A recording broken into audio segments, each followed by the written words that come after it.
They didn't tell you. That's the part that should make your blood boil.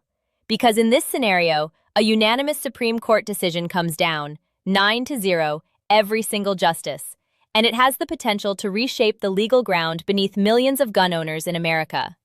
Not in the abstract, not in a law school way, in the way that determines what happens at your front door, on the side of a highway, inside a courtroom, and inside your own home when the state decides it wants your firearms. And what does most of the public hear about a ruling like that? Noise, outrage theater, political sideshows, the same recycled talking points designed to keep people emotional and confused, while the actual rules that govern their lives quietly change underneath them. So let's do this the way it should be done. No clickbait, no partisan spin, no pretending the stakes are smaller than they are.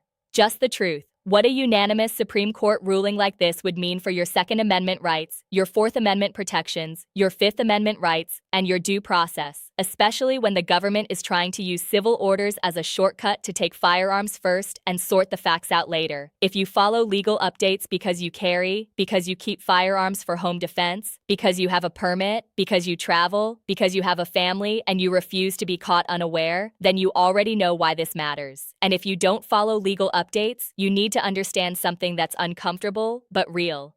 The law can change fast enough that you can do something tomorrow that you did legally last year and end up in handcuffs for it. Not because you're malicious, but because you're behind. That's why I'm going deep here. And before anyone tries to twist this into anti-police or pro-violence or any other lazy framing, let me be crystal clear. Nobody is arguing that genuine victims should be left unprotected. Nobody is arguing that dangerous people should be allowed to terrorize others. The only argument here is whether the government is allowed to strip constitutional rights based on allegations without meaningful process, and whether civil paperwork can be used to bypass the constitutional guardrails that separate citizens from subjects. Now, the reason a unanimous decision is so rare and so important is that 9 justices with different philosophies usually do not agree unless something is fundamentally broken. A 9-0 result is the court saying, in effect, lower courts have been handling this in a way that is intolerably inconsistent, and we are ending the confusion.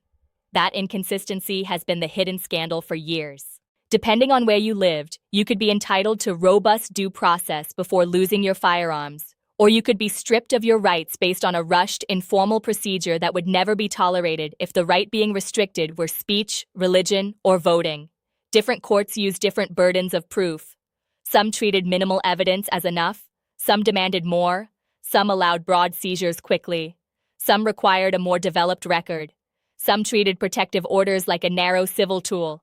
Others treated them like an all-purpose key that unlocked your home and your property. The end result wasn't justice. It was geography. It was a legal lottery. Your zip code, your county, your circuit court, those things decided how much process you got before the state could take your firearms. That is not what constitutional rights are supposed to look like. Rights are supposed to be uniform. The Constitution does not have a California version and a Georgia version and a New York version. It's one document, one set of constraints on government power, meant to apply across the entire country. So when a unanimous decision lands, it's the Supreme Court taking a hammer to that patchwork and saying, the standard is now set, not suggested, set. Now let's talk about what kind of case would trigger this level of unanimity, because this is where it becomes personal for ordinary people who have never had so much as a speeding ticket. At the center of this kind of ruling is usually the same engine: civil protective orders and the firearm restrictions that can be triggered by them. And the reason this is such a high-stakes issue is simple. Protective order systems can move faster than criminal systems. They can be issued based on allegations before the accused person is even present. They can create immediate consequences. And in many places, those consequences include firearm surrender and criminal penalties for non-compliance. Here is the reality that most people don't learn until it happens to them. There are legal processes in America where a person can lose constitutional rights without ever being convicted of a crime, sometimes without ever being charged with a crime, sometimes before they've had a meaningful opportunity to contest the claim. And the mechanism that makes that possible is the civil order system, especially when the system allows ex parte orders, orders issued based on one side's story without the other person present. Now, again, it needs to be said plainly, ex parte orders exist for a reason. Sometimes there is genuine urgency. Sometimes someone is in danger and cannot safely wait for a full hearing. The existence of emergency tools is not inherently unconstitutional. The problem is what happens when emergency becomes routine, when temporary becomes functionally permanent, when weak evidence becomes enough, and when the state uses civil paperwork as a shortcut to do things the Constitution would never allow without robust safeguards. Here is how the worst version of the system has operated in many places. Someone files a complaint for a protective order against you. It could be a former partner, it could be a family member, it could be a neighbor, it could be someone in the middle of a messy dispute. They walk into a courthouse and tell their version of events. You are not there. You may not even know it's happening yet. You have not been served. You have not had a chance to respond. No cross-examination, no evidence hearing, no confrontation of the claim, just an allegation. A judge signs an order, and then the world changes quickly. Law enforcement arrives. They demand firearms. They tell you that if you fail to comply, you're looking at felony-level consequences. You ask questions, and the questions themselves are treated like resistance. You hesitate, and the hesitation is treated like threat. You argue, and the argument becomes obstruction. You try to explain, and you dig the hole deeper because the system is not built for you to litigate your innocence on your porch. In many jurisdictions, this can be paired with federal restrictions that carry catastrophic consequences. A person who has never been convicted of anything can suddenly face the loss of firearm rights and the risk of serious criminal charges if they don't comply perfectly and immediately. And here's the part that turns this from hard but fair into dangerous. In many cases, the process for challenging the order and restoring rights is slow, uneven, and inadequate. By the time the accused person gets into court to contest it, the damage is already done. Guns are gone, reputation is damaged. Employment may be impacted, professional licenses may be threatened, family life may be destabilized. The person has been pre-punished. That's the due process problem. The Fifth Amendment and 14th Amendment due process principles exist precisely to stop the government from doing that, depriving people of liberty and rights without a fair process. Due process isn't a vibe.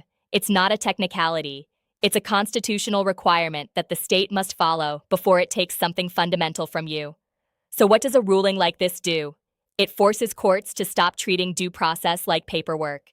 It forces them to treat it like a real barrier that must be satisfied before rights are stripped. It means the state must provide more than a rubber stamp. It must provide meaningful notice, meaningful opportunity to be heard, and meaningful standards of evidence, especially when the result is the deprivation of a constitutional right. You can't call a right fundamental and then allow it to be removed through a process that is shallow, inconsistent, and unreviewable. That contradiction is exactly what the Supreme Court would be correcting in a unanimous ruling. Now, here is where this touches the Fourth Amendment in a way most people are not prepared for. Protective orders were not designed to be search warrants. They are not supposed to be open-ended permission slips for law enforcement to enter a home and look for whatever they want. But in too many places, that is exactly how they've been treated in practice. Officers show up, waive an order, and act as if it authorizes not only the seizure of firearms, but also broad searches of the home, the garage, the vehicle, the property, sometimes under the theory of officer safety, sometimes under the idea of ensuring compliance, sometimes under vague claims about what the order allows. That is a constitutional problem. The Fourth Amendment exists because the founders had lived under a regime where government agents could kick in doors and rummage through private homes. The warrant requirement wasn't invented to make law enforcement's job harder for fun. It was created because unconstrained search power is one of the fastest paths to tyranny. Warrants are supposed to be specific. They are supposed to be based on probable cause. They are supposed to be authorized by a neutral judge. They are supposed to limit the scope of the search. That's the whole architecture. When a civil protective order becomes a de facto warrant, when it's used to justify broad searches without the normal warrant safeguards, you are watching the Fourth Amendment get hollowed out, not by a dramatic declaration that the Fourth Amendment is canceled, but by practice, by normalization, by allowing civil allegations to become an investigative shortcut. So a Supreme Court ruling that tightens due process standards in protective order firearm seizures also sends a message down the chain. You don't get to use civil paperwork as a substitute for constitutional requirements. If law enforcement wants to search beyond what is narrowly necessary and legally justified, the law must treat that as what it is, a search, requiring proper legal authority. Not vibes, not convenience, authority. This matters because when rules are strict, behavior changes.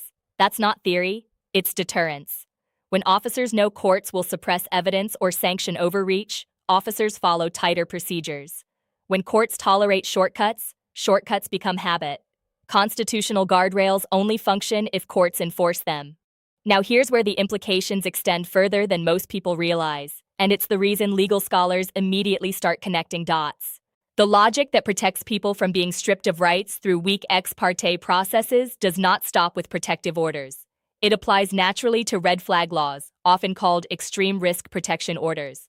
Those laws vary by state, but the structure is often similar. Someone files a claim that a person is a danger, a judge issues an order, sometimes without the person present, firearms are taken, and then there is a hearing later. The constitutional problem is the sequence. Take first, test later. If you take someone's firearms, label them a danger, and impose a legal cloud over them before a meaningful evidentiary hearing, you are imposing punishment-like consequences without full fact-finding. The government may describe it as preventive, but from the individual's perspective, rights have been stripped and reputation has been damaged before they have fully confronted the allegations. A unanimous Supreme Court ruling emphasizing real due process would raise the bar for those systems too. It would require courts to scrutinize whether the procedures are actually fair, whether the evidence is actually reliable, whether the accused has a genuine opportunity to be heard before the deprivation becomes long-lasting, and whether the standards used by judges are consistent and constitutionally adequate. That doesn't mean every red flag law collapses. It means the weakest versions, the versions built on hearsay, thin evidence, rubber stamping, and delayed hearings, become far harder to defend. It means judges can't coast on better safe than sorry if the constitutional cost is depriving a citizen of rights without proper process. It means prosecutors can't lean on vague allegations. It means the legal system must treat risk claims as serious claims requiring serious evidence. And for law-abiding gun owners who have lived under the shadow of arbitrary deprivation, that kind of standard is not just legal. It's personal. It's dignity. It's the difference between being treated like a citizen and being treated like a suspect whose rights are conditional. Now let's bring this down from courts to daily life, because rights that only exist in Supreme Court opinions are not real for most people. Most people will never stand before a judge in a constitutional case. They will stand on the side of the road. They will stand in their doorway when someone knocks. They will get called by an investigator who just has a few questions. They will be pressured to talk. They will be pressured to consent. They will be pressured to cooperate. So what does a legal climate strengthened by a ruling like this mean for the real-world encounters people actually face? It means something simple. It gives weight back to the Constitution in routine enforcement settings. When the Supreme Court sends a message that due process must be real and that civil orders cannot become shortcuts around constitutional protections, lower courts become more sensitive to rights claims. It changes what gets tolerated. It changes how aggressively the state can push without risking losing in court. And that ripples into the behavior of agencies and officers. Now, let's talk about the traffic stop scenario, because it's where a lot of law-abiding gun owners get themselves into trouble. Not because they're criminals, but because they panic or they overshare. You're driving. You have a lawful permit. You're carrying legally. Your firearm is stored where your state law allows it. You get pulled over. The officer asks if there are weapons in the vehicle. Many people think the only two options are lie or explain everything. Both can be dangerous depending on where you are and what your state's duty to inform law requires. The smarter approach is to know your state's disclosure rules in advance and to understand that you can be polite and non-confrontational while still exercising your rights. You can comply with lawful orders while still refusing voluntary searches. You can provide required identification while still declining to answer investigative questions that go beyond what is legally required. You can keep your hands visible, keep the encounter calm, and still avoid talking yourself into a problem. That is not the behavior of a guilty person. It is the behavior of a person who understands the Constitution. A Supreme Court ruling that reinforces due process and constitutional guardrails strengthens the legitimacy of that posture. It makes it harder for the system to paint basic rights exercise as suspicious. It doesn't guarantee you won't be hassled. It doesn't guarantee you won't be detained. But it changes the legal environment that determines whether shortcuts are tolerated when they're challenged later. Now let's talk about your phone, because this is where modern life makes everything more complicated than it was even 10 years ago. Your phone is not just a communication device, it's a location tracker, it's a diary, it's a timeline. It contains messages, photos, searches, maps, contacts, habits, information that reveals more about you than your house does. In any investigation, your phone is a witness, and it can become evidence. Sometimes people think constitutional protections cover their digital life the same way they cover physical silence. That's not how it works. The Fifth Amendment protects you against compelled self-incrimination, but digital data already stored on your phone is a different legal category from words you might say in an interview. Courts have been increasingly attentive to digital privacy in recent years, but protections are not absolute, and law enforcement access to digital records and metadata can occur through subpoenas, warrants, consent, and third-party records. So if you're a gun owner in 2026, you need to treat your digital life the way you treat a firearm, with awareness and discipline. That doesn't mean paranoia. It means you understand that carelessness has consequences. You understand that your words, texts, searches, and posts can be interpreted in the worst light in an investigation, even if your intent was harmless. You understand that "I was just venting" can become intent in the hands of someone building a narrative. The best protection isn't pretending digital evidence doesn't exist. The best protection is minimizing unnecessary exposure, avoiding reckless statements, understanding what consent means when you hand your phone over, and understanding that if an interaction becomes investigative, you stop talking and you get counsel. This leads to one of the most important practical protections that most law-abiding people are never taught to use with confidence: invoking counsel early. Most people think they only need a lawyer after they're charged. That is backward. The moment you realize law enforcement is gathering information that could be used against you, during a friendly chat, a knock at the door, a call from an investigator, an interview request, that is when you need to slow everything down. There is a sentence that is calm, non-aggressive, and legally powerful. "I would like to speak with an attorney before I answer any questions." That sentence is not a confession. It is not rude. It is not lawyering up because you're guilty. It is exactly what a smart person does when the state starts asking questions that can change their life. The reason this matters in the context of protective orders, firearm seizures, and due process is that many people get railroaded not because the facts are against them, but because they talk themselves into trouble early. They answer questions casually. They try to explain. They volunteer information. They consent to things they didn't have to consent to. And by the time an attorney gets involved, the narrative is already built, and the state has evidence created by the person's own mouth.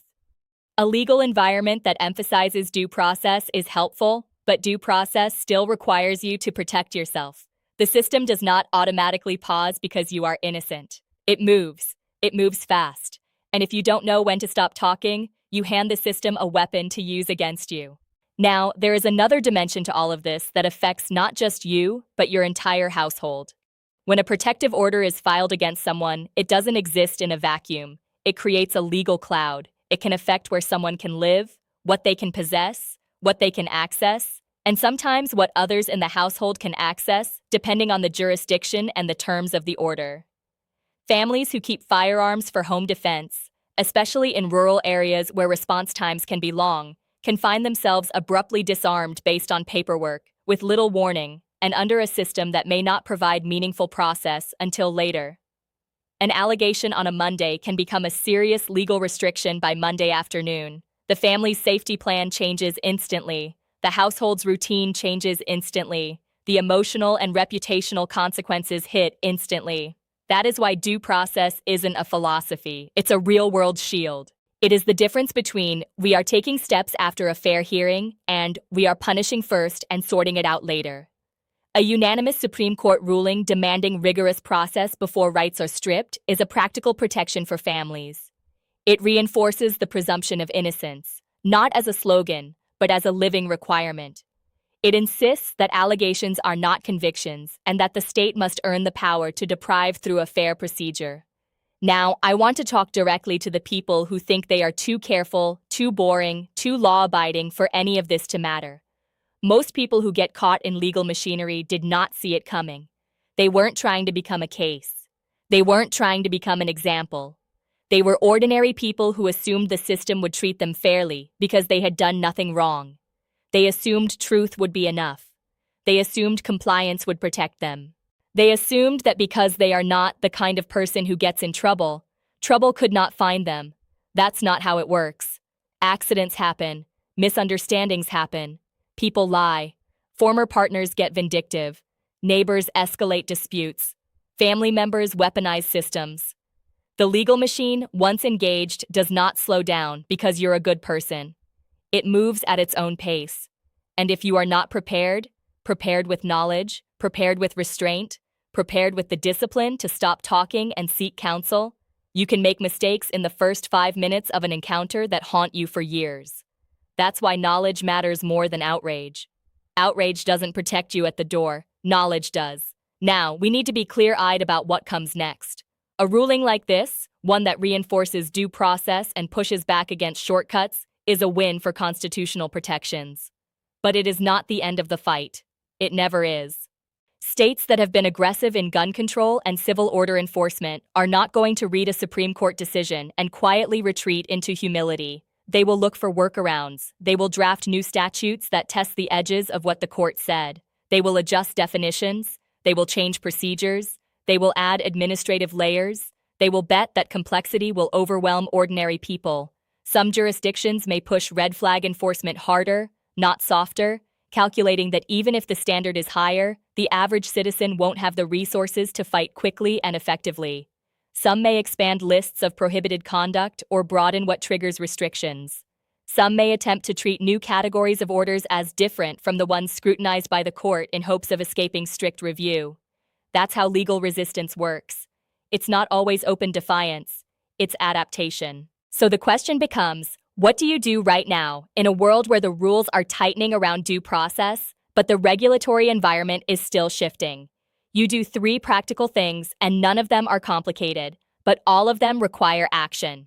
You make sure your legal standing is clean, your permits are current if your state requires them, your understanding of prohibited places is current, your storage and transport practices are lawful. You don't assume last year's rules apply this year. You verify. You talk to your household, not in a paranoid way, but in a prepared way. The people who live with you should know what consent means. They should know that they do not have to allow searches without proper legal authority. They should know not to answer investigative questions casually. They should know to keep interactions calm and to refer matters to counsel. A family that knows how to respond avoids the panic mistakes that turn encounters into disasters. You save a qualified attorney's number before you need it, not after. Before. If you own firearms and you carry in 2026, a criminal defense attorney who understands firearms law is not a luxury item. It is safety equipment. The best time to find a lawyer is not when you're shaking on the side of the road or staring at a piece of paper on your doorstep. The best time is when you're calm, so you can choose wisely. Now, here is the bottom line, stated plainly, the way it should have been stated everywhere. A ruling like this is the Supreme Court reminding every level of government that the Constitution is not optional. Due process is not a bureaucratic inconvenience. The Fourth Amendment is not something you get only when the state feels like honoring it. The Fifth Amendment is not a technicality. These are hard limits on state power. Limits installed by people who understood exactly how quickly governments slide from protecting the public into controlling the public. It is also a reminder that allegations are not convictions, that rights do not evaporate because someone filed paperwork, that the presumption of innocence is not a marketing slogan. It is a standard that must apply before the state can deprive you of fundamental rights. For law-abiding gun owners, that is vindication. Not a final victory, because there are no final victories in constitutional law, but a meaningful, unanimous, unambiguous statement that shortcuts are no longer acceptable and that inconsistent patchwork standards are no longer defensible. And if you take one thing from this, take this. The courts can move in your favor, and you can still lose if you don't understand what changed and how your state responds. Rights aren't protected by vibes. They are protected by knowledge, preparation, and disciplined behavior when pressure hits. So refuse to let the noise bury what matters. Refuse to let outrage cycles distract you while the legal system rewrites procedures that determine whether your rights can be taken on a rushed allegation. Learn the rules. Know your state. Protect your household. Stop talking when the conversation becomes investigative. Get counsel early. If you made it this far, You already know more about practical constitutional reality than most Americans ever learn. Don't waste that. Share it with the gun owner who thinks this doesn't apply to them. Share it with the person who believes I'm innocent, so I'll be fine. Share it with the family member who thinks consent is mandatory. Because the difference between safety and disaster is often not the facts. It's whether you knew what to do before the moment arrived. Stay sharp, stay legal, stay prepared, and never let anyone convince you that demanding constitutional guardrails is extreme. It's not. It's the minimum standard for living as a citizen instead of a subject.